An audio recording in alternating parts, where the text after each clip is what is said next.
1000 ہو 1 gram بھی کوڑا نہیں نکال سکتی ہیں. بکھری ہوئی ہے، کھلی ہوئی جھاڑو ہے. امیر کا منشا سمجھ گئے. امیر صاحب چاہتے ہیں سب کو پتہ چل جائے. زور سے کہا، امیر صاحب میں نے سنا ہے رسول اللہ صلی اللہ علیہ وسلم سے. کیسے یقین سے کہتے ہو؟ میں نے سنا ہے رسول اللہ صلی اللہ علیہ وسلم سے. اسے صحابہ یقین کی بات یقین سے کہتے تھے، یقین کی بات یقین سے سنتے تھے، یقین کی بات اخلاق سے کہتے تھے، یقین کی بات اخلاص سے کہتے تھے. کچھ نہیں بدلا چاہنا ہمیں اس سے. منافقین کا شک بڑھتا تھا، شک سے سننے کی وجہ سے، مذاق کی نیت سے سننے کی وجہ. ذرا سنو تبلیغ والے کیا کہہ رہے ہیں. ہم کافی ہیں مذاق بنانے والوں کے لیے.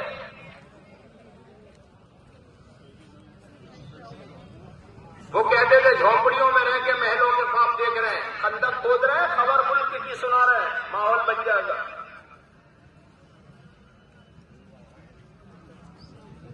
یقین کے ساتھ اللہ کی بڑائی، یقین کے ساتھ حضور کے طریقے میں کامیابی، یقین کے ساتھ آخرت کی بات، یقین کے ساتھ. حضرت علی رضی اللہ عنہ سے آ کر کے کہا کہ یہودی نے آج تم بھی تو سوچو، نماز پڑھ رہے ہو، ذکر کر رہے ہو، قرآن پڑھ رہے ہو، اچھے اخلاق برت رہے ہو، اتنی حیاداری وفاداری کر رہے ہو. یہ جو تم سب کہہ رہے ہو جنت ہے جہنم ہے، اگر اتنا نکلا یہ کہ یہ سب کرنا تمہارے کیا فائدے مند ہوگا؟ جب آدمی علم کے لیے محنت کرتا ہے، مجاہدہ اختیار کرتا ہے، تو اللہ تعالیٰ علم کو یقین میں اتار دیتا ہے اور علم میں حکمت عطا کرتا ہے. علم کے ذریعے سے حکمت آ جاتی ہے. اس لیے علم والے وہ ہیں جو اللہ سے ڈرنے والے ہی علم والے ہیں. اور علم پر اللہ حکمت بولتا ہے. حکمت کہتے ہیں پکی بات کو جو کافی آ جا سکے.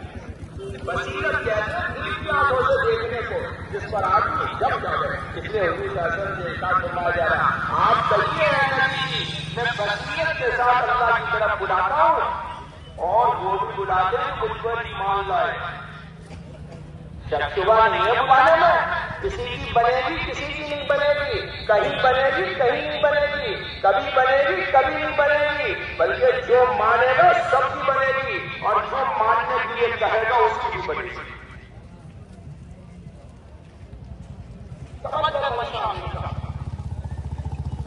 ہمیں سب کو پتہ چلے جتنے چھپائی نہیں جاتی کوئی بات، تقاضے چھپائی نہیں جاتی، علم چھپایا نہیں جاتا.